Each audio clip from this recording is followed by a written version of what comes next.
Seorang pria berinisial KS memanfaatkan kamar mandi sebagai ruang utama memproduksi minuman keras hingga meraup keuntungan Rp480 juta selama 3 tahun beroperasi.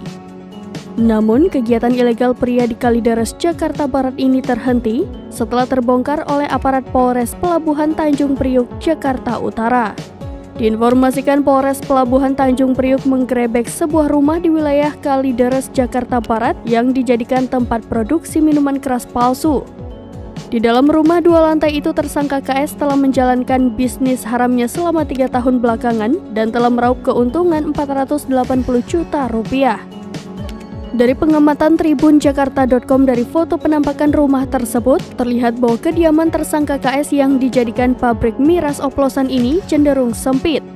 Alhasil, KS harus memanfaatkan segala ruangan untuk meletakkan perlengkapan membuat miras oplosan.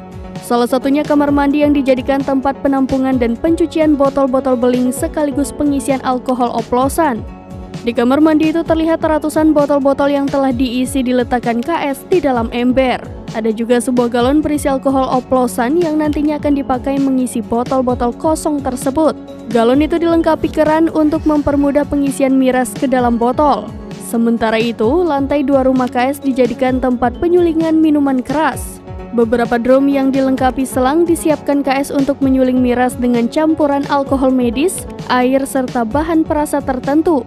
Kasat Reskrim Polres Pelabuhan Tanjung Priok AKP Angga Surya Saputra mengatakan, omset bulanan sindikat pembuatan miras oplosan ini mencapai Rp15 juta.